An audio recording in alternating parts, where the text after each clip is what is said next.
Rashad, can you hear me? Yes. Okay.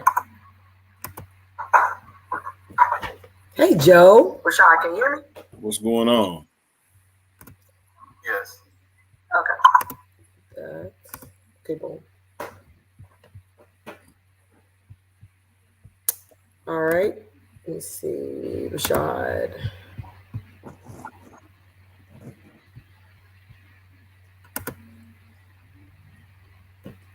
Rashad, you gonna show your face?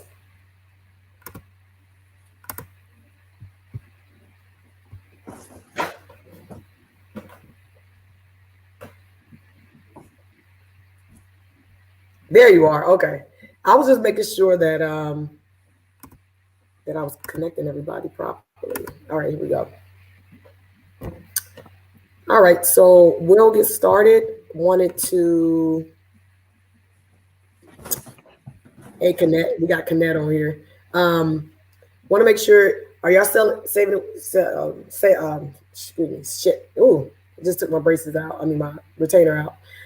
Y'all sharing it with y'all people so they know you're on here too, right? Let's see here.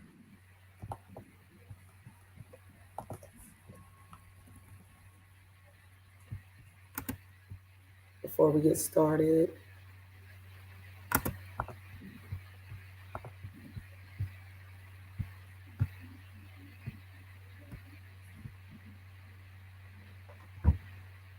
So just so you all know, I'm recording this live, and we're also going to have this to be utilized on the WSSU page after we record it.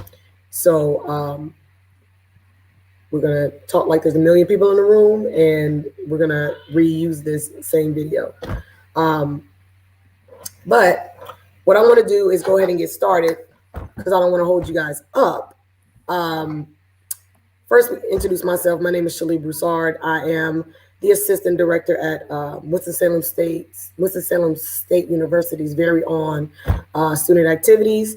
Today, we're going to have a discussion about the topic of no more excuses.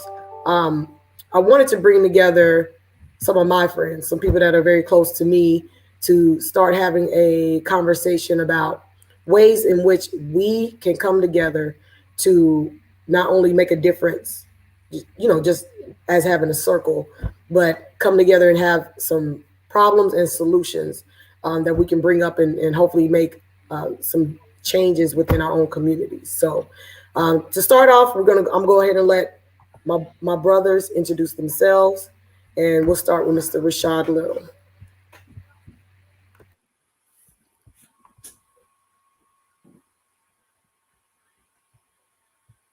All right. All right, cool. What's going on, everybody? Rashad Little, educator, candid curator of Candy Yams Kickback. Happy to kick it tonight. And Dr. Joe Johnson. What's going on? I'm Dr. Joe Johnson, international speaker, peak performance coach, and excited to be here to have this conversation with everybody tonight. All right, so both of you know me very, very well. You know me well enough to know that one of my favorite topics is hip hop, right? So I feel one way to break the ice and get you both warmed up is to ask this question. What was your favorite moment in hip hop, and did that moment help to shape your identity? And Joe, we'll go with you since you were introduced second. You smiled, so I'm kind of excited about what you're going to say. Yeah. So I think there are a few, and I think one of the ones that stood out to me is I got an opportunity to go see X Clan back in the day. If y'all remember X Clan, they used to have the medallions. I went and got me a nice little African medallion back in the day. But I was very versatile with who I liked. I used to like Spice One out of the West Coast. But the reason, and it's crazy because when I reflect, that's when I realized how much it meant, right? At that time in the early 90s, I believe, there was just a lot of gang stuff going on, just a lot of turmoil, a lot of racism, all kind of stuff. And I got an opportunity to see one of the groups, X Clan, that was out here with a message about creating quality before. And yes, we had like Chuck D and Public Enemy and all that back in the day, but I got to see X-Clan live and in person. And then on the flip side, you know, I would listen to the so-called gangster rap, and to me, it was just storytelling of the way in which a lot of black folks were living. So those are my two, I guess. And you would say that X-Clan and I guess that foundation of hip hop inspired you in what kind of way to, you know, just shape your identity, especially, you know, to be who you are today? Yeah, I think the biggest thing is, you know, a lot of people, they run away from speaking what's true to them and what's real, especially when it comes to the world we live in, right? And what I found that is important is authenticity matters, and you got to know how to represent what it is that you're trying to say. So the biggest thing for me is I'm gonna speak my mind and I'm gonna let you have it. And you know, there are ways to cuss somebody out without using the curse word. With a smile at the end, right? All right. So this is my partner. I'll tell y'all what, me and Rashad, that's pretty much all we talk about is hip hop. Hopefully we'll be able to come on and do something we've been working on for a year and we still haven't gotten to it. But we talk about hip hop all the time. And Rashad, I already know the song. You already told me that I have to play at your funeral. So I don't know if you're gonna go there. But go ahead and tell us, you know, your favorite hip hop moment and how it has shaped you and your identity today. All right, word. So, Doc, first of all, I just want to say this to you, brother. Cussing somebody out without curse words, I know you the worst. That's the worst way to get one. If you cuss somebody out without words, oh man, you dangerous. You a dangerous man. I ain't got time. I know what that meant. See, a lot of people don't know what that means. See, you didn't grow up with your grandparents, so you don't know what that means. But nah. So I'm gonna switch it up on you. But the song that Shalia is mentioning is Talib Kweli the Blast.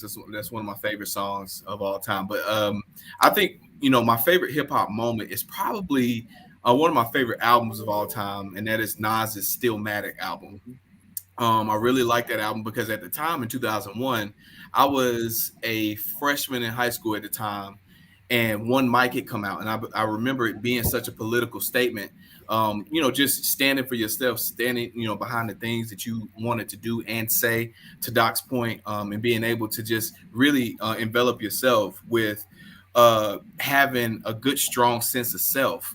But I will like to say this as well with Stillmatic is that when the record came on, these words kind of stuck out to me, and it kind of started my journey on, you know, just finding out more about my people, about myself, and about the community I was coming out of. Shout out to High Point, North Carolina, at the time, and it was blood of a slave, heart of a king. And I just thought that statement just was so rousing for me at the time, because I was like, man, blood of a slave, heart of a king. So you mean you could still be a king and had a blood of a slave? And I knew at that point, like, I needed to do some more research to kind of figure out what he was saying. And it kind of, you know, for me, it was my favorite hip hop moment. Well, I guess I have to tell my favorite hip hop moment. You know, I graduated from the UNCG, Spartan Spirit, where we at. But look, Rashad, I see your face. You know, the crazy thing is during the time that I was in school, the Fugees were large. And, you know, we had the opportunity to bring the Fugees to UNCG for our homecoming. Also Wu-Tang Clan, but I'll just talk about the Fugees. And so on my wall, like, I'm just going to kind of share this. Yeah, it goes around. I'm not going to show it all. But I love albums. And at the time, I used to take any magazine that I could find, and if it had a little smidget of the Fugees on it, I'd buy it, cut it, put it on my wall. And so I was infatuated. And the first concert I was able to go to with them, Lauryn Hill started singing the song, you know, Care for Me, Care for Me. And me and my homegirls just looked at each other and just started crying. Who was I in love with at the time? I don't even remember. But somebody I was in love with, and I started crying. But the reason why is because Lauryn Hill, from the time that, you know, they started off with, you know, their first video to now, Lauryn Hill has always been just the most real female that I've, even now when she don't show up at her shows on time, because I procrastinate. So I'm like, I'm with you. I get you. I show up on time. I show up late a lot, but you know, she's very genuine. She's now able to she said, you know, bump all the BS. I'm going to be me. No matter if you like it or not. You know, she got to the point where even in concerts, this was weird. And I was like, okay, this is you. But, you know, you couldn't walk down the back aisle or excuse me, the back behind stage and look at her like you had to. I was like, wait, Lauren, you're going too far. But she was being authentically herself. But, you know, I will say it shaped me because also between her and MC Light, I have a raspy voice. And, you know, I got tired of people saying, why your voice so raspy? I'm like, I don't know where it comes from, but it's raspy. So, you know, I really looked up to them and they made me feel okay about being a female with such a raspy and kind of like, I pretend like I'm from New York sometimes, that gully sound. So sometimes I sound like that. And I'm from Seattle, Washington, so I don't know what my accent is supposed to sound like. So I'll say that, you know, that was the music and those moments that really shaped me and who I am. So I want to get to Rashad. Go ahead. You're muted. As a bonus to the people listening to, I like to say as a bonus moment, and I know that both of you on this call today can feel me when I say this. Dave Chappelle's Block Party, 2005, bro. Just, I mean, I just want to know where we're going with this because let me tell you something. I mean, that alone is just like, bro. So see if we I just want to say that. I mean, I just want to say that as a bonus. Doc, did you see? You feel me or no? No. It was dope. I mean, I was just sitting here, and I hope it's real. I think it's real. I heard the Fugees are about to go on tour. That's what I heard. I saw that too. Kind of, sort of the reason why I brought it up because I'm still excited about it. But who knows what that's going to look like? You know. Yeah. I feel Prozwell will. I don't know what Prozwell's going to do. He's a little different. And then Wyclef, he's still been sticking to his game. I support him even more major because of everything that's going on with Haiti, and he continues to support and show up to support his people. And that's another part of the conversation we're gonna get into a little later about Haiti. I really want to hear y'all's view on that. But then Lauryn Hill, that's just a surprise. When she show up, we're gonna get what we get. So you know, we'll see how that turns out. So real quick. One other thing that I wanted to start with, but I decided to, I didn't even tell y'all this, but I really want to hear this. If y'all could tell us who you are. And when I say that, it really identifies with where you're from. So, you know, I'm from Seattle, Washington, but I'm here in North Carolina. There's so many things that have shaped who I am. This is the foundation that will really help to guide this conversation. So Rashad, I'll start with you. You know, who are you as far as where you're from? And right now, what area do you represent? All right. So I was born and raised in High Point, North Carolina. And overall, who I am, you know, it's such, you know, so many different things that I could say, but I would say that first and foremost, that I am a connector of people. When I was growing up, I've, you know, had a lot of friends, and I would go to as Shalee could speak to this, I would go to people's houses, go and chill and just kind of talk to them. But I found there was an affinity for and love for people of different races and backgrounds.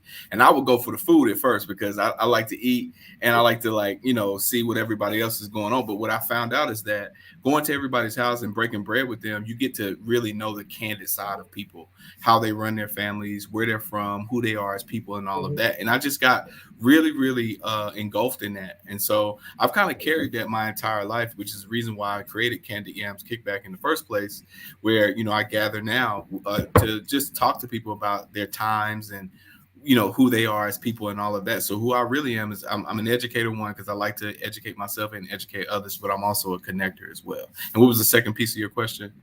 And, you know, what area do you represent now? Oh, Winston-Salem, North Carolina. Mm-hmm. Yeah. All right, Joe. So, you know, a lot of people don't know, but I've had the luxury of living in Cali, Hawaii, New York.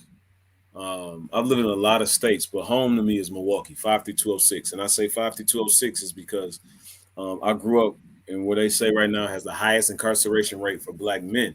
And I tell people all the time, you know, I have street sense, common sense, and academic knowledge. That makes me a bad Black man. Don't play with me, right? And, you know, I love the fact that, bro, you said you're a connector. I'm a natural connector. When I meet people, even if I just know you for an hour, but then I meet somebody who I feel like you need to know. Yes. That's me, and I don't want nothing out of it. I'm gonna get mine. Right. We'll do it for free. I love people. I love just meeting people, hearing their story. But the other part is my sole agenda for my life is to shift the narrative from people talking about dream big, follow your dreams to what is your purpose. That's a more powerful question when you begin to do that. So for me, when it's all said and done, the narrative will shift to what is your purpose. Because I always tell people that your purpose and your profit is directly connected to your individual healing. So you also need to do that individual work so that you can move to whatever next level you're trying to get to. Powerful. All right, so just go ahead and get deep on us. Right. Took us there. Thanks, Doc. You know, I had to stop and ponder that for a minute because Not ponder. I did have to. I had to ponder. I had to take that in for a moment. That's the like, Seattle word, right? Right. What? Ponder. what are we doing here? Hold on. Definitely not. She's not from here. Wherever we at, she's not from here. Yo. Wow. All right, so let me speak on myself since you want to go there. If we want to talk about the West Coast, you know, originally, you know, grew up in Seattle, Washington. But the crazy thing about it is, I grew up a large part of my time in North Carolina, but it took me a long time to connect to North Carolina, and I think that's mainly because growing up in, you know, and I try to explain this to people, but I think they look more at the fact that Seattle is what's quote unquote predominantly white, whatever they want to say, until you go there. And Joe, I know you said you've been on the West. Have you been to Seattle, Washington? That's the one. Seattle's the one major city I haven't been to yet. Okay. But I know it's black folks there. I know that for sure. Exactly. So, you know, and I grew up in the CD, which is Central District, and you know, growing up there, that's all I saw was black people. Saw white people in school, but it didn't really, you know, you went to school and you came home. And when I came home, I was in the CD. You know, then when I moved here to North Carolina, blackness was different. Blackness was the N word. Blackness was saying that you're black. And I didn't even think about my skin color until I started going to my middle school and high school, where there were certain words that were used to connect to being a white person, or certain words, and I'm just not using those words. And when I heard those words, I had never heard them before. So of course I was like, golly gee, what is this, right? I was like, what are these words? And then I realized how the way that they were used, people were so comfortable with them, but there were people that were super uncomfortable. So they were comfortable, but super uncomfortable. And I didn't even realize how those words really worked until I really got into college and really learned what the N word was, or really learned, you know, those other words that I've heard, I don't want to say, that, you know, we use against different cultures. And so the way that my area from Seattle to North Carolina has shaped me is it's made me more observant. I'm thankful that, you know, graduating from UNCG, I went to get my major in communication studies, but the way that I pay attention to people, it can always almost be a little sickening, because I'll get irritated with ignorant people. You know what I mean? And it gets to the point where it's more of like, step outside of your box, get to know people, get to know their good and the bad side. People are just so attacked. They attack and they attack and they attack. And it gets to the point where I'm like, did you take time to just know that that's a human being? So I become more of a connector too. So it's amazing that we're saying that word, but I connect more with who the person is, not what they are or what they've done. So I think that really comes from me being from more than one place. So that's what's up. So that's me. So let's get to our next question. What is your personal involvement within your community as it relates to social change? Why do I want to ask that? Again, the topic, or the main reason that we're coming together is no more excuses. So we discussed a bit about where we're from, who we are. We discussed what we like and what has made us, or, you know, the one thing, I'm just going to say hip hop, because we could say family, we could say, you know, our educational background, we could say our friends, but I'm using hip hop. But, you know, looking at things that have actually shaped us and created this identity that we have. But more importantly, you know, what is it that has helped to create this personal involvement for you within the community? Rashad, you're speaking of course, you may go back and do things in High Point, but you're speaking of Winston-Salem. And Joe, you're speaking of Milwaukee. Are you speaking of Milwaukee as far as the area in which you're focused with your community service? That's what I want to hear. So Joe, you can go first. Yeah. So, the first thing I'll say is I don't necessarily have one community that I operate, because I think globally, right? And what I mean by that is I live in the Detroit area right now, and I do some stuff. However, my reach is I always think I want to reach further than where I am, and especially with this virtual thing that's been going on since the pandemic, it's so much easier to connect with so many people. So, for me, well, let me just say this: in graduate school, I was heavy into community work in the city that I was in, right, doing a lot of community work, and I'll never forget. I was speaking to some high schoolers, and one of the high school males said to me, "Mr. Johnson, I love when you come in and talk to us and all the work that you be doing and folks be doing in the community. But all them people I be seeing doing that community work be broke." And I was like, ooh, Wow. right. And I had to pause and think. And I remember in that moment, it's not that I agreed with him, but I could understand what he was saying, because I started to think like, man, we were always fighting to try to get funding to do something in the community or for the community. We were always just struggling, just trying to get permission to do certain things. And I realized that I was hustling backwards. Wow. Right. The hustle for me could no longer be trying to save specific people or specific communities. It had to be make sure that I get my stuff together on my end, right? Create the capital so I can go out and serve and give the way that I want to. Right. Wow. So right now, my focus, it's been get my stuff together, and I still do stuff, right? But getting my stuff together, because at some point I want to build. This is just, I don't share this all the time, but I want to build a dorm next to one of the colleges that I went to, where it's either totally free or at minimum cost for the students who can't afford to go to college, right? And pay. So part of the way that I'm giving, because you can't give back. I don't care what anybody say, and some people might not like this. You can't be broke talking about I'm giving back. That's to me that's counterproductive. You can do stuff, but economics, it matters. Yes, it matters, and we don't talk about that enough, right? Because we want to act like, oh, just save the world, just go and do some sweep up the trash. No, I want to do something bigger than that. I want to change the mindset, heart set, and soul set, and make sure that people are setting themselves up and their family for generations. So let me ask you a question about that. I know one thing that I battle with a lot is driving through, on MLK, because me and Rashad are in the same city. You ride down MLK and I want so bad to stop and do something, right? But then in my head, I'm like, oh, if I had $1 million, I'd do, et cetera, et cetera, et cetera. But then in the back of my mind, I'm like, there are so many people who have resources, and I'm always confused that, how they actually utilize it to make a difference, because if there's a difference being made, I don't see it and I don't know. So on that, in your practice of, community involvement, how have you seen that actually work? Have you seen those in a community that have the funds that actually not just give a turkey, but one of my dreams is to, like when you said about a dormitory or residence hall, can't say that word anymore. I want an apartment complex that takes in people who are in need, help them to get off drugs or to have childcare so that they can actually go to work. But it's a hyper-focused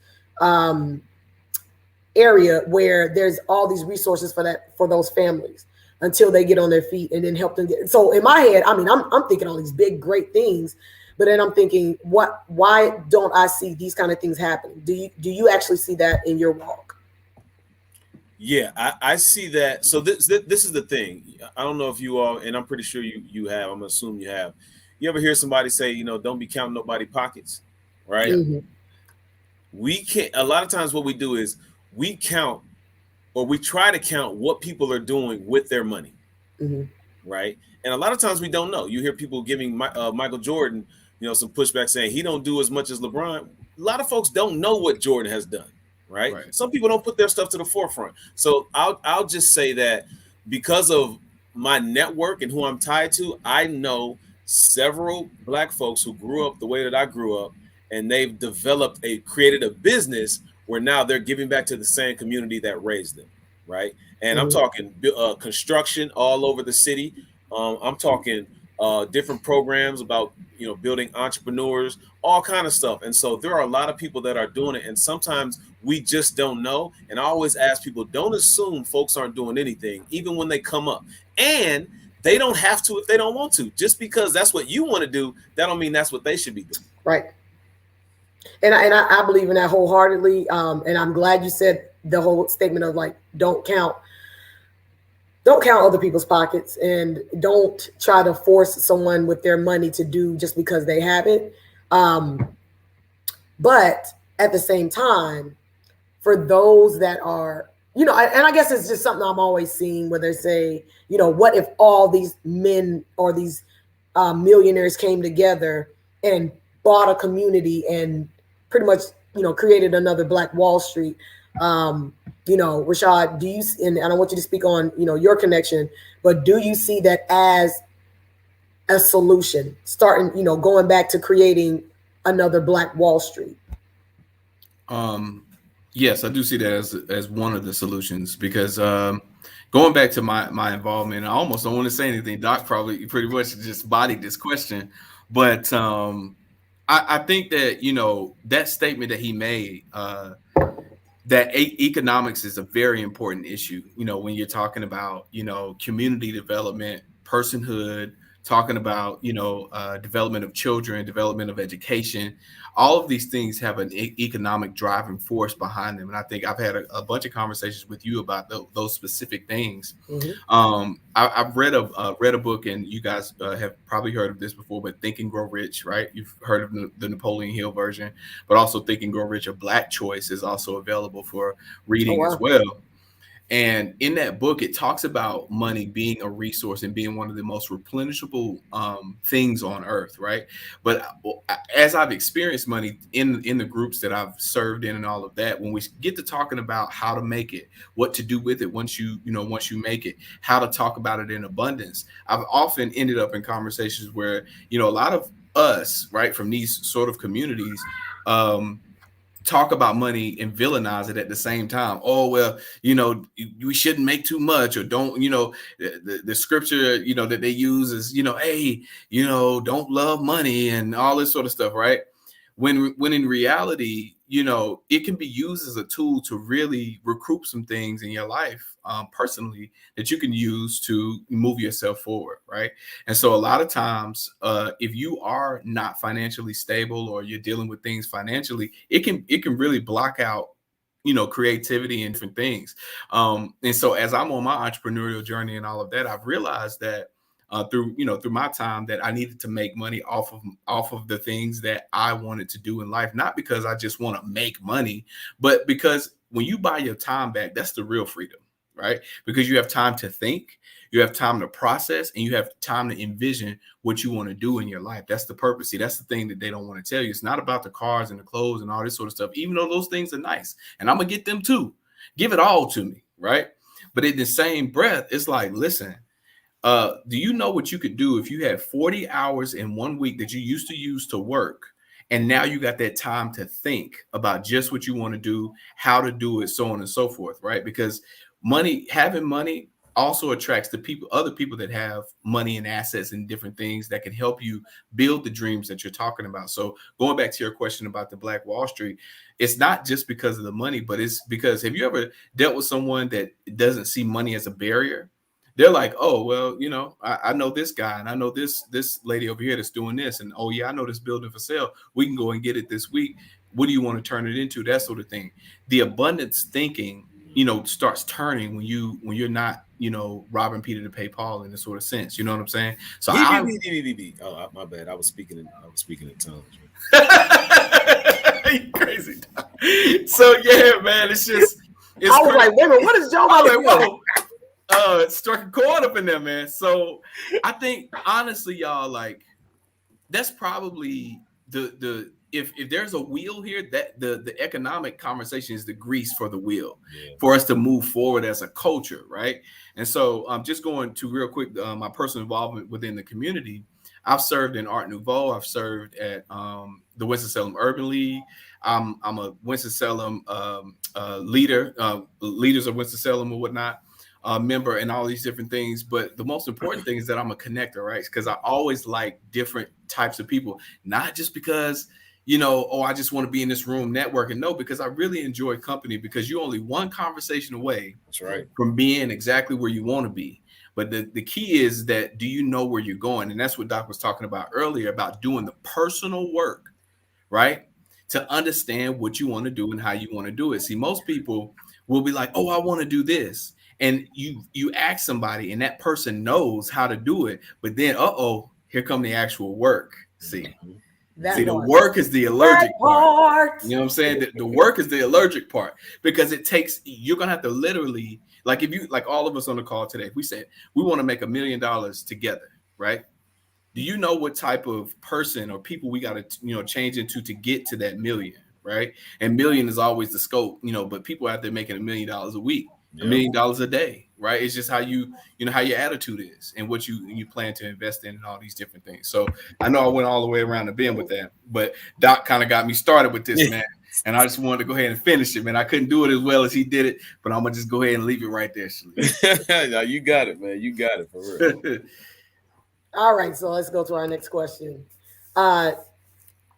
This is major because currently, man, I don't even want to. I don't want to touch on too many things, but I'm just gonna say it because it's out there and it's actually happening, right? So we've watched how voters' rights have been. It just takes it all the way back to the beginning when we as Black people didn't have any rights, and we finally made our way to where we are, only for it to become again a privilege versus a right. Like, if you aren't in the right state, you may not have the right to vote. It's more of a privilege based on your economic status, where you live, how your governing body within your city decides that you are allowed to, based on who you are, if you were a former criminal, et cetera, et cetera. Then we look at what's going on with Haiti and how the refugees. There's two pockets of refugees that are now fighting for an opportunity to live their lives as human beings and to live lives that do not that's not dictated on the color of their skin. But guess what? It's dictated on politics, right? So we're watching that happen. And it's almost like we're watching a movie. And then we can definitely touch on the fact that the pandemic has been crazy. Just the way that people are, just rationalizing the way that an actual life should be preserved, which goes back to women's rights that connect with, how they make a decision about having an abortion. So I watching news for myself, I just see how it's weird how we have so many governing bodies all over the United States, and no one can come to a consensus of the fact that we are taking care of human beings, right? So saying that to say, do you see the support of your local government? Do you see the support as it relates to gun violence, educational disparities, voters' rights, anything of that nature, whichever you want to topic you want to touch on, or if there's something else that you feel more important, Rashad, you can start. So I see it in various and a myriad of different ways, but I'd like to touch on it. So we just had a situation with a local high school in Mount Tabor here in our city of Winston-Salem, where students dealt with gun violence for the first time, and I saw the city really respond to that. But in terms of policies and procedures that are going to go forward, I'm pretty sure they're probably going to change a lot of ways that how schools operate in terms of that. So I did see that response, but I do want to talk about the educational piece, right? And I think I talked to one of my friends about this about a month ago about why we didn't learn civics the way that we live civics, right? In our community. And when especially when you're talking about voting rights, right? What are we voting for? Why are we voting for them? How are we, looking at ballots? Do we do research on the people that are on the ballots? That sort of stuff, right? And then what impact, especially in the local government, is this going to have in this particular part of town? And I'll share this quick tidbit. So I used to teach middle school age children, and we had a business entrepreneurship and computers class. And what we would do is we would talk about different scenarios of business that just forming business and where businesses were and all of that. And a majority of my population of students were African American. And when I asked them about Starbucks and where Starbucks was located, they automatically knew that Starbucks wasn't in the Black side of town. And literally, when I asked them, hey, why is there a Starbucks in West Winston and not in East Winston, or 2 or 3 in West Winston and not any in East Winston? And they said, well, because we're poor and they're rich, right? And then one student said, no, they're more than rich. I think the word is wealthy. So even though we don't teach the politics of a situation, the people that are living the politics know where they stand, right? So does it affect their decision making and how they go about living their life? And the answer to that is yes. So if you are a government that represents the people, how are you then ignoring or not putting in order, closing that wealth gap, not just with money, but with knowledge as well, so that the people know how to operate, you see? And so, going back to, I guess what I'm saying is when you ask about the support of the local government, they support ish, right? They support ish, right? Because addressing some of those cultural issues, there are also racial issues. There are also questions that you're going to have to answer about economics. And you and I both know that there are just some people that want to remain up here and want some people to remain down here, regardless of color, right?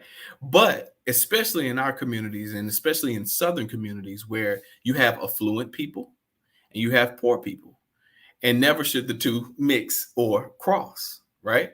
So again, I see local government doing a job, but are they going to do the job necessary? And I'll let those are just my elementary words. I'm gonna let Doc take this one though. No, that was good, man. I mean, it's very frustrating to continue to have hope in a system that historically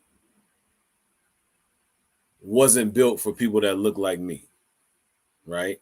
And even though you have people that go into the system, if y'all are familiar with the book, The Spook That Sat by the Door, where black male goes, into the FBI and really just learned their system and took it back to the neighborhood, right? However, what I see, and it happens in organizations, companies all the time, where you have an individual who is really diehard and really ready to change and make change, but then the culture of that system eats them up. Therefore, they start to do exactly what that system has been doing for years, right? And so, that question, just like you said, man, like, yes, however, I have a hard time trusting that they'll do what's necessary to all of those areas to, make the world a better place. And I always just think that whenever I hear a question about politics, I always think back to the movie Higher Learning, right? For those of you who, are familiar with Higher Learning, I just think about when Q was just talking about how a lot of what they were learning was 50% lies and 50%, I would curse, but I don't know who's going to see this, 50% BS. So 50% lies and 50% BS.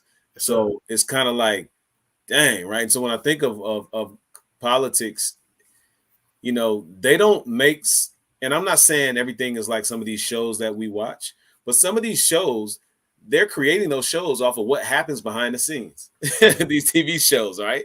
So all I'm saying is I have a hard time with that question, because it would be nice for me to say the system is set up to make things better. And there are individuals who they have a authentic, honest heart to go in and make change, but then they get caught up in the system, and it's rough for them to do that. So I would just end with, a lot of folks that I'm realizing in politics and in the government, they're representing certain persons and not the people. Can I say one more thing to that point? If you notice, and I love TV and I love shows and I love movies, right? If you notice, there are a lot of shows about the crack era, right? And Black people in the crack era, right? But are y'all noticing that the government is becoming okay with saying that they had a part in this? Yep. When Black people in the 80s was like, yeah, so the government is a part of this because we don't have boats to put drugs in our community. Like, who's bringing the drugs over here, right? Yeah. But now all of a sudden it's coming out in these shows and in these, different PBS specials and all these different things that the government themselves have absolutely been instrumental in some of these different things. So again, Shalee, to our point, we're talking about this. Honestly, if they really did the job that we're talking about them doing in a 100% way, there's a lot of questions that they're going to have to answer that they don't want to answer. Okay. And to that, I mean, because I watch Snowfall is my show. You know what I'm saying? Snowfall, that show, man. It's on point. And I had an opportunity to sit down and talk with the real Rick Ross. That's what's up. Right. But I was just gonna say, even like people don't even know that the King family won a lawsuit that the government has something to do with assassinating Martin Luther King. People don't even know that, right? And so it's important for us to know that these things been happening for years, and I'm hoping that it stops, but I'm not hopeful like that. Yeah, no, definitely. That's a good point.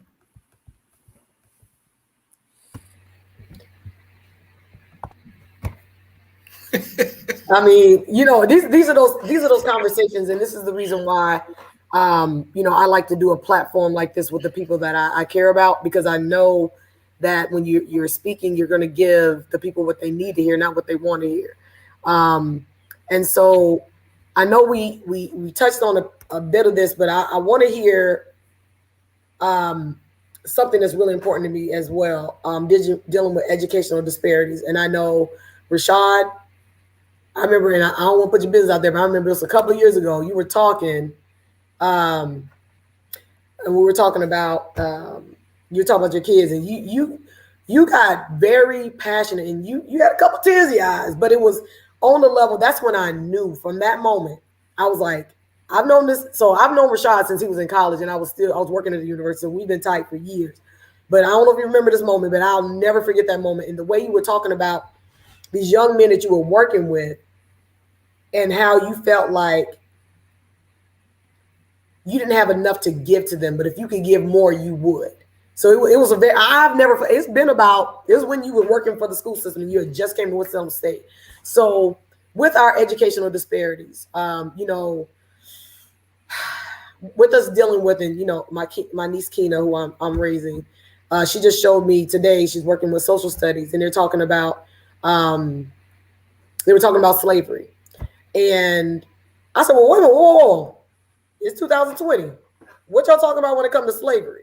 And from what I saw, it's a little different from when we were learning. They're really actually having a conversation about what slavery truly is all about now. in what it was and what it's going to continue to be, right?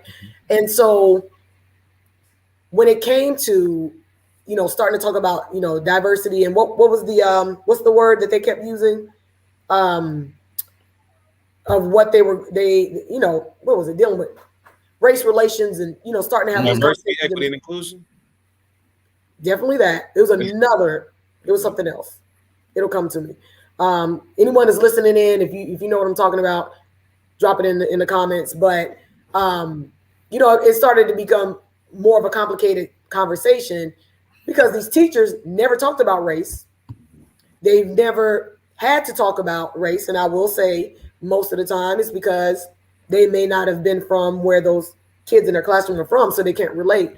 So that becomes an educational disparity, and it also becomes that based on where the kids' schools are and also the money that's given to that school based on the district that they live in. Rashad, I'd love to hear you speak on that. So yeah, so one, we don't teach, and Doc spoke on this earlier. We don't think global, right, with our education and how, like, just in slavery in general. Because I guarantee you, as they're critical race theory. Thank you. Sorry. Critical race theory, yeah. Because I guarantee you, as these teachers are teaching or talking to their students about slavery, to our point in our first question about talking about economics, are we talking about the economics that free slave labor gave to, white people during that time and widen the gap between what, where we were in culture, where we were in society versus where they are? Because there's some people right now that believe that, and there are some words in another, I think, I forget which state it is, but they're trying to replace the word slave with the word indentured servant. Right. Which we know is a complete fallacy, but Texas, I think. Yes, Texas. That's where it is. Yep. Texas. Right. And so for me, when we talk about educational disparity, what is blackness? Right. What is, why are we identified this way? How do we get this start?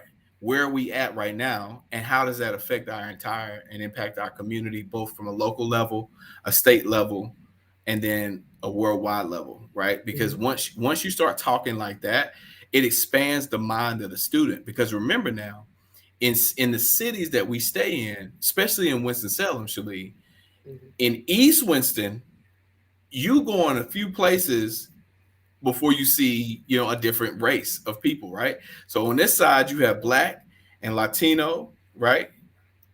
And then on the west side of Winston, you see very few of us on that side, right? So when we're talking about conversation, I'm not saying that we're all not kumbayaing at some sort of point. I'm just saying that you got to understand why our cities are set up these ways, why these kids go to these schools and these kids go to these schools. Is money a factor in that? Are job positions a factor in that? Is this student more intelligent than this student? How did you rank their intelligence, right? Why do you still need a college degree when you get out of high school, right? Those sorts of questions, again, if you're willing and able and ready to answer those questions and dive into it as a society, especially when it comes to governmental, because you have such a large space to cover when you're talking about government and all of that, you should be willing to dive into those topics and really invest money into those things, right? But we both know that they're greasing the palms of people that want things to stay a certain way. So I guess I was all over the place right there, but I just wanted to speak to those education disparities and talking from a foundational piece, like why things are the way that they are, doing that explanation first before we even talk about why it's a disparity in the first place. Joe? Oh. Okay, so we see Malcolm X back there like this. It's right? A lot. And Kobe. Malcolm X sitting like this, and for a moment, you had to take it in like Malcolm sitting back there, like, you know what, this is some BS. I think Malcolm switched hands too. He was like, my God, fixed his glasses and everything. Yeah, in the middle. I think I saw him blink. I think I saw him blink for a second. That's right. Yeah, you know, when I think about, so let me give you just my honest. I'm a straight shooter. I've worked in the schools as a school counselor. I've worked in higher ed, worked in corporate America, you know, entrepreneurship, all of that. Do a lot of work in all of those spaces now. And I said to my two sons one day, I have a 9-year-old and almost 7-year-old. I said to them, you know, if you don't want to go to college, that's cool. Like, but you need to have a business plan, right? And not like a typical traditional business plan. Let me know what you want to do so I can help you make that happen, right? The equation that we've been given is graduate high school, go to college, graduate, and you'll get a good job. That's a lie. That's a lie. 52% of Americans are unhappy at work. 71% are disengaged at work. Another 50-some% are actively looking for a new job while at work. Oh, sorry. That was my praise. My bad. It's true. But this idea of educational inequalities, number one, if you look at the American education system, it looks exactly the way it looked 100 some years ago, right? It hasn't upgraded the way technology has upgraded, the way opportunities. And when I say opportunities, once again, you know, just looking at history, as Black folks, we have more and more opportunities. That's why you have some Black parents and grandparents that don't understand the concept of entrepreneurship. They're still stuck in go to work 40, 50 years, retire, and everything is kumbaya, right? Hell no, I don't want that. I don't want that, right? What I'm saying is our education system has to keep up and catch up with the direction of the world, right? Another thing is, I remember I was talking to this man from Asia, and he said the difference between our children over here, and I think it's from China, and the kids in America is we set our kids up to go to college and create jobs. You all set yours up to go to college and go get a job. That's two different mindsets. Two different mindsets, right? And so he said that's fact. Right? So for me, if the goal of going to college is to get a job where you can make some money and live a decent life, it needs, to me, and being a Black man, it needs to switch because we have more to think about. Right. Yes. We have to take care of people. We have to take care of communities because sometimes we're going to father young men or young ladies that aren't really our biological kids. So we need the income to be able to do that. Right. And so what I'm saying is if you don't take it upon yourself to educate yourself in whatever way you need to be educated, you cannot and should not depend on a system that has not changed in over 100 years. Yes. Right. So that doesn't mean we don't need to put the pressure on them to change. Right. But what it means is you better make sure you're taking care of whatever knowledge and information you need so that you can create whatever it is that you want. Because once again, you can create the life and career that you desire. That's one of the reasons I left higher ed. Right. That's one of the reasons I left K through 12. I left corporate America because if I'm making $50,000, $60,000, $70,000 a year, but I'm giving you $300,000 worth of work, you're not going to give me extra. No. Right. And once again, if you're okay with that, there's nothing wrong with that. I'm not knocking you, but I believe, once again, let me say it again. I believe that if you are Black in this world, if you are a person of color in this world, you deserve more than what they give you. That's all I'm saying. So there's a lot of work to be done on our educational system, but it starts with us. So I have a quick thing to tell everybody again about this. The root word of education is educo, right? It's a Latin word, and it means to take education, take the things that you learn, and be able to shape them into the vision that you want to make out of your life, basically, right? So again, going back to my question about why is there an educational disparity at all, number one, and then number two, why are we not, to Doc's point, teaching students how to create jobs for themselves or create themselves into a market that they want to be in, right? And to Doc's point again about how the educational system was formed, let's not forget that we live in one of the most entrepreneurial based ecosystems in America. America was created off of entrepreneurship, right? Mhm. But yet we have a system that's training people to go to work for someone else. It's a very important point. Let's not miss that. So That's real. That's real. It's money out here, y'all, but we just haven't been taught how to go get it. facts. Right? Where's my last question? Make up. So I have a last question, and I thought I had it ready to post, but I don't think I put it on there.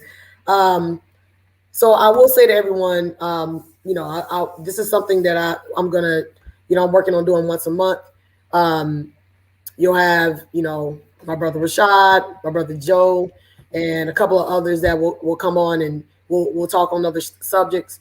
If there's anything that we missed that you feel that we need to discuss, please make sure to post. And or also to look out. Thought I was gonna have my date to give to y'all today, but don't worry, I'll have it on my social media page, and they'll post it as well. But this space is, excuse me, for us to, again, I'm gonna keep reiterating this. It's all about no excuses. I personally procrastinate on so many things, and it's not because I don't want to do it. It's because I'm doing a lot at one time. So it's so hard for me to give my time and energy to so many different things at one time. For myself, I love being, I'm sorry.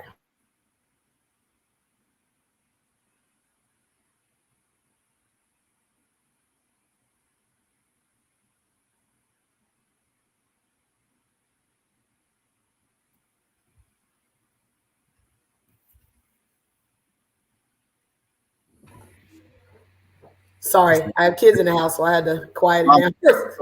Quiet down back there. Sit your. I try not to make it ghetto, y'all. Nah, we understood. Everybody on this line understood. Don't worry about it. That's right. They knew what that was. Well, I took my hand like this, so you couldn't see we knew. Listen, we knew what it was when you said, "Hey, hold on a second." I know. We all heard that. We all heard that in our life. Hey, hold on a second. These kids act like they ain't got no sense when I get on the phone. Oh my God. All right. So yeah, so this and it's always gonna be very candid. Candid yams. Put a plug in there. Bow. So I want to make sure that I create a space. I'm always trying to create a space where everybody can be very open and honest about, you know, certain topics.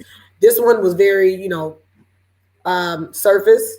Our next will be a little deeper, but I will say that I want to always.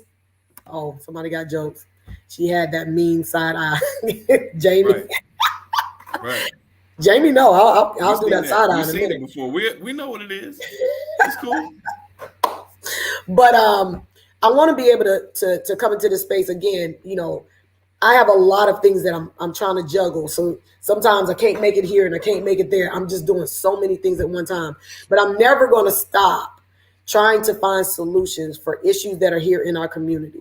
Do I have time to take care of it all? No. Can I create a space where we can have these conversations and hopefully bring the right people together so that we can make a difference? I think so. So the way I would like to end this conversation, because I don't want to, but I want to try to keep these to an hour.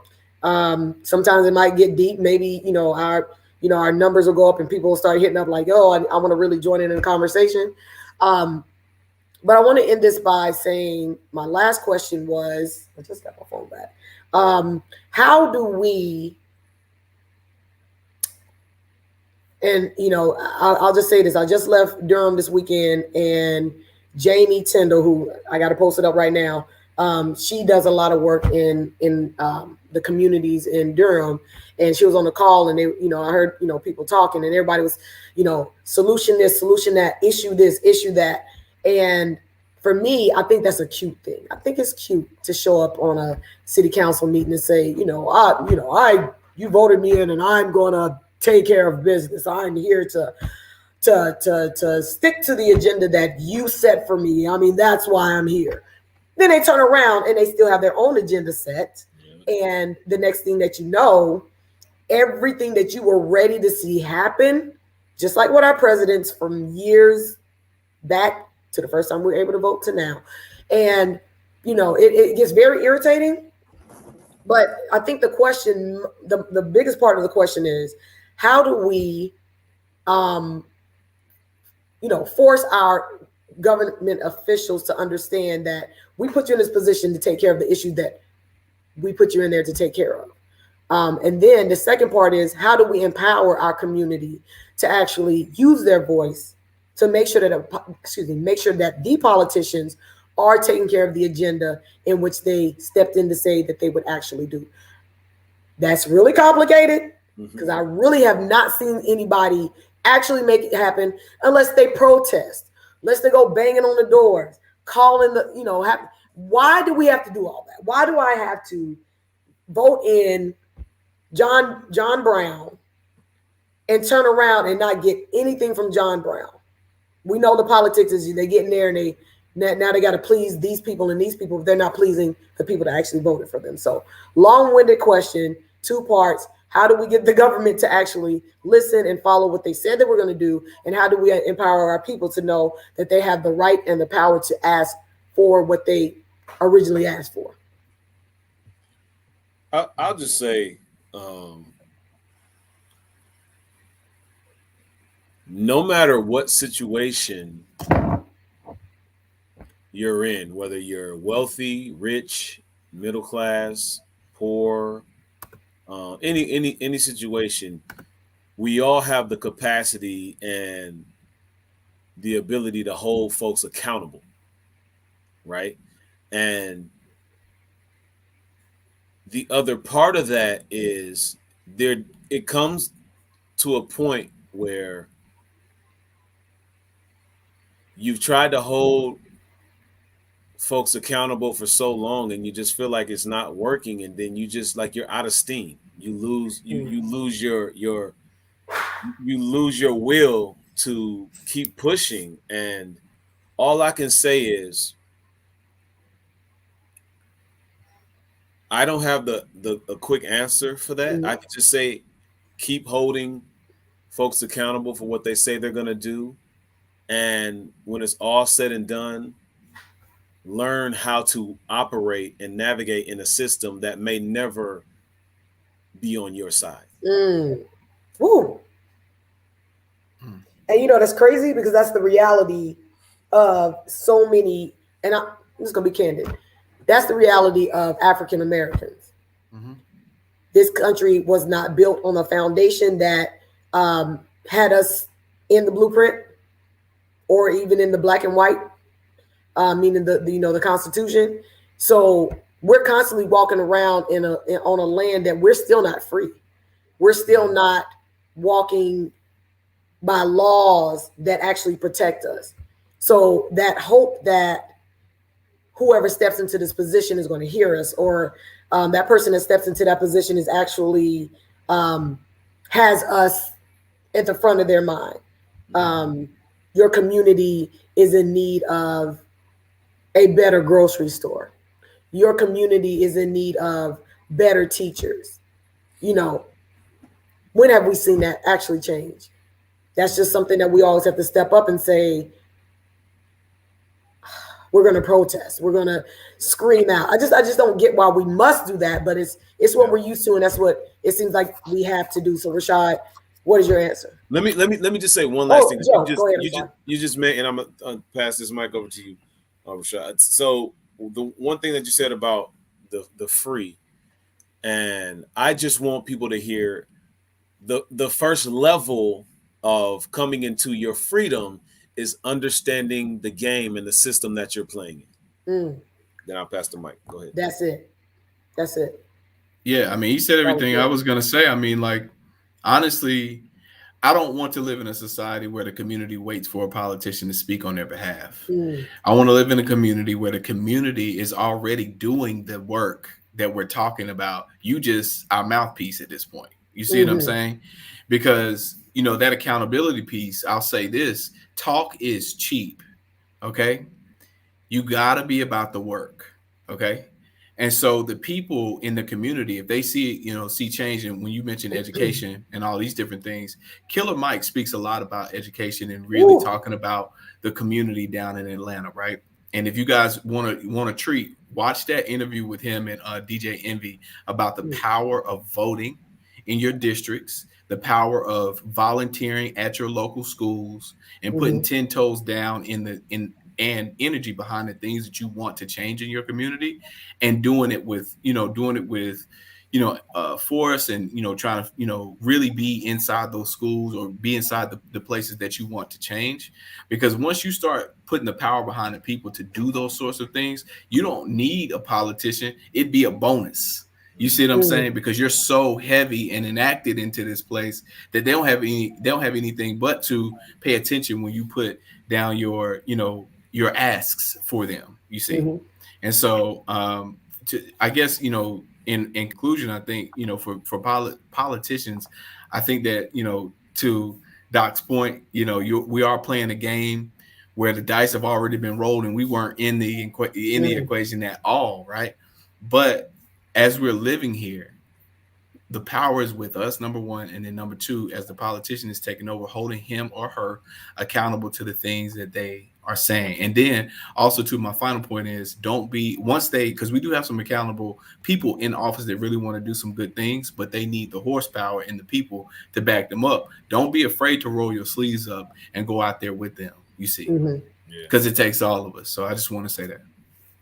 And I'm glad you said that, because I don't ever I never like to hop on and not give solutions, right? And so another part of the solution, this goes along with what it takes to become free, and we're talking about education.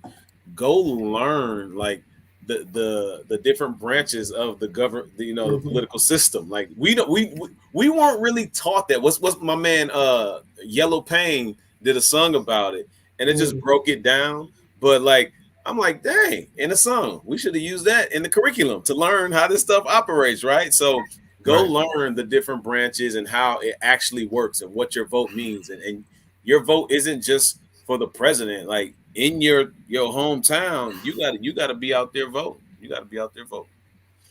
Correct. Well, one point that you made, Rashad, and I'm glad you said it, because that's kind of where I wanted to show where that divide is. We, just to keep it 100, we think that the power is in government. We forget the power is truly in our own hands. And there are times where we see people come together and actually make a difference by coming together and being one voice. So it's a lot of work, and that's the biggest part. It's a lot of work. Am I ready for that work? I am. Am I organizing when it comes to that? I am not. Is one of my problems what Joe said, that I'm not as educated as I need to be so that I can be more on the forefront? It is. So that's another reason why, again, with no more excuses, we can't make excuses as to the reason why we can't get out here to make a difference, or the reason why so many bad things are happening, not only at in our communities, but at our own HBCUs. I didn't go to HBCU, but I am truly a part of the WSSU family. I've been with them for 14 years. And the more and more that I watch how HBCUs are being used, and I'm going to say used because just recently, I don't know if y'all noticed this, I'm going to use a really weird example, but I saw an advertisement for Bojangles. I don't know if y'all saw this. They got the jumbo boxes for like football games. And normally when you see things advertised and they'll have like a sports team on it, you already know it's going to be a PWI. You ain't going to see no black college on that. Or if you're watching, ESPN or something, what is it, like D1 schools? I don't know all that stuff. Yeah, the top schools. You'll see those, right? We never see HBCUs, but lately, oh my God, the last 2 years, the pandemic brought it all out, right? All we see, HBCUs. How do we support? Let's give $300 million. Let's help these black babies. Let's help them, because if they get the money, then they'll have the resources and they can move up. I want to end this session by asking you, what is the true solution, or what is a solution, one or two, that can help us to understand the importance of supporting each other when it comes to these HBCUs, when it comes to Black businesses, when it comes to our children within these schools that have horrible teachers? How do we come together to support each other?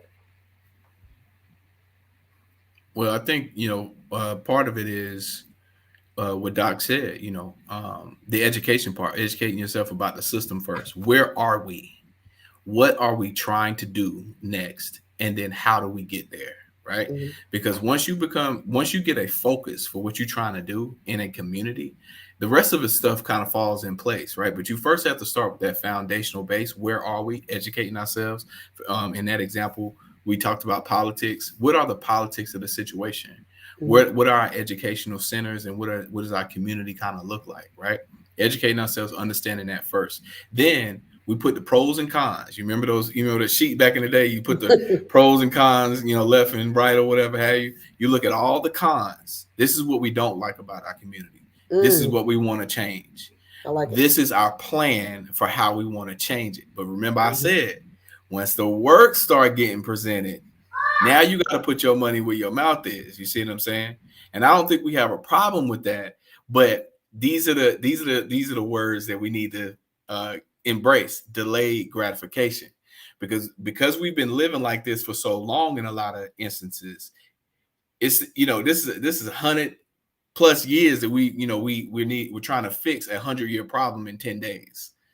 Just like it took 100 years to get this whole process going in the way that we don't like it, it's going to take us at least that to build a habit for abundance. And so that's pretty much my answer, I guess. Well, Brother Rashad, he's mentioned this word a couple of times, and I could appreciate him, so I have an idea of the type of man you are. And he used the word abundance. And a lot of us don't understand that we come from abundance, right? And for those of you who are, spiritual, and, a lot of folks at HBCUs and Black towns, they're super duper churchy. So for those of you who do believe in God, right, God is abundance, right? God is love. God is peace. God is money. God will give you them hands if necessary, and then love you and pray for you after the fact. But no, real talk. That's a great question, because if you're not familiar with the book, The Pedagogy of the Oppressed, try to read it. Essentially, it talks about the oppressed becoming the oppressors. And oftentimes what I think about is when you've been beat down and when you've been oppressed so long, you begin to look at people who look just like you as though they're the enemy. Wow. Right? And they're not the enemy, right? Mm-hmm. And what we have to understand is that, I love the phrase, is if you want to go fast, go alone. But if you want to go far, go with others, right? So we have to come together if we want to go far. And then the other part is, like everyone has said, once the work hits, because it's a lot of people that be out here talking real good, but one of the best speakers ever in the world, Les Brown, says we shouldn't practice what we preach, we should preach what we practice, right? So when it's time to do the work, you should be talking about what you're doing and not what you're going to do. Right. And be all in, because there are a lot of people who do these vision boards, right? They have their goals, right? They have everything that they want to do, but the reason it's sitting on their wall and they keep staring at it and ain't nothing changed is because they ain't put in the work. Everything takes work. Everything takes work, and it's about working smart, not necessarily working hard, but when you work smart, the working hard part is going to come naturally, right? That's right. So make sure that you connect with people around you. And if you're trying hard and hard and hard to try to convince somebody that this is what they got to do, move on to somebody that's ready to put in the work. And then they'll hop on board when they see y'all winning. Right. Yeah, I think, and final word to also as well, I feel like this is going to be a continued conversation. Yeah. But get used to embracing pain. There are two types of pain. Either you want the pain of regret or you want the pain of success. You got to choose between the two. Wow. Ain't no ifs, ands, buts about it. You either want one or the other. That's true. Because with progress comes pain. See, that's the story that we not glorifying during Black History Month. Oh, Martin Luther King had a dream speech. There was pain to get to there. Y'all don't understand how they got beat on that bridge? You don't understand that walking. I visited a museum, I think it was down in Atlanta, or maybe in Alabama, and I looked at the shoes that they wore. These people were marching in hard bottoms for miles. You see what I'm saying? Sweltering, hot days, cold days, windy days, rainy days, that sort of thing. All because they had a vision for how they wanted their experience to be, you see. And see, most of us are like, oh man, I ain't trying to go through all that. But you already going through pain right now. Right. Woo. What you talking about? That's Either good. you wanna, suffer regret and have a bunch of like, oh, I should have, could have, would have, this, that, and the third. Or you just say, you know what, man, if I'm already hurt, let me just go ahead and succeed while I'm doing it. That's gonna make the glory. That's what make the story. You know how people say, man, if they story ain't got no struggle in it, I don't trust it. Yeah. You see, That's right. people don't want to talk about that part though, because it hurts. It hurts to follow through on stuff. Okay, because it takes discipline. It takes, resilience, right? Because once that, like Doc said, once you start creating your board and all that, that's the happy-go-lucky, I feel good about this, right? But your discipline will take you much further than your hope ever will. That's right. You see. That's right. That just gave me an idea. People need to start making pain boards, not vision boards. Pain. Let's look at our pain. If you look at your pain, Remember this? Yeah. Remember what happened right here? Yeah. now this is why I'm stronger. Right. Because of this. Yeah. I like that. I like that. Yeah, and actually, with you saying that, because I got a vision board, and mine's pretty dope. And every time I look at it, it gives me Shalee, stay focused. You know what you want. You know what you want to do. But I think I need to make me a pain board that shows me the pain that I've gone through, so I know where I'm going.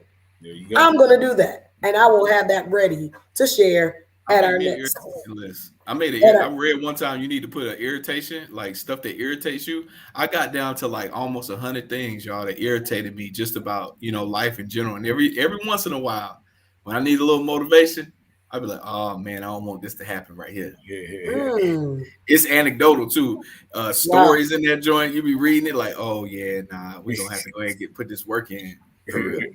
So yeah. But it's been a great discussion, Shalee. Thank you, man. Yeah. I don't want to feel that no more. All right, so I guess I'll wrap up with last words. Definitely, how did you guys feel about this conversation? You already said, great conversation, but I love to know how people are feeling. Don't be fake. How do you feel? No, good. I think it was a good discussion. It's always great to have people that will speak their mind and not give you the safe political answer. So I'll just end with this, and I got to go. Yep. You got to be willing to do things that you've never done in order to get to places that you've never been. Bottom line. All right. Appreciate y'all for having me, Dr. Joe Johnson. Make sure you go to www.workwithdrjoe.com for more of this. Wow. That's an excellent closeout. Oh, I should have went first. I'm gonna close with this. Limits like fears are often just an illusion. And that's said by Michael Jordan, Michael Jeffrey Jordan. And so I just want to say, man, when people are, when you're thinking about, education, the key piece of education is to create a curious mindset, because once you're curious about something, you're almost unstoppable until you get the answer to that question. So I just want people to think about that. All the jewels that we've dropped tonight, all the books that we've talked about, go back and rewind this, start reading your books, start feeding your mind on the things that you want to do and how impactful you want to be in your community. And one day you'll look up, once you put your little list together about the things that you want to do, one day you'll look up and you've accomplished those things and won't know how. But it's because of conversations like this, of brave people like this speaking their mind. People like Dr. Joe Johnson, not Rashad Little, but Dr. Joe Johnson and Shalee Broussard, doing the things that are necessary. But because, again, we're only one or two or maybe even three conversations away from being exactly where you want to be. But you have to believe it, and you have to tap into your curious mindset to start your brain asking the questions to the answers that you want to find, seek and find. So.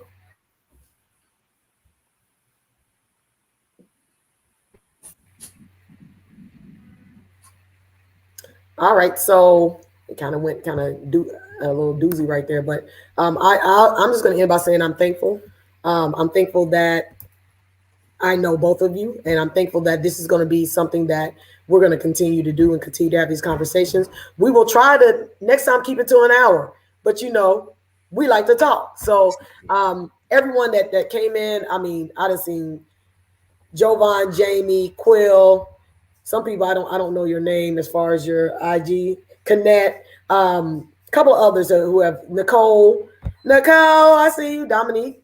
I appreciate you all. Please spread the word. I will definitely put the next flyer out there for you guys to join us. Dr. Joe Johnson, thank you so much. Mr. Rashad Little, Candy Yams, we appreciate you. Yeah. Everyone have a safe night, and I'll catch y'all later. Peace. Peace, y'all.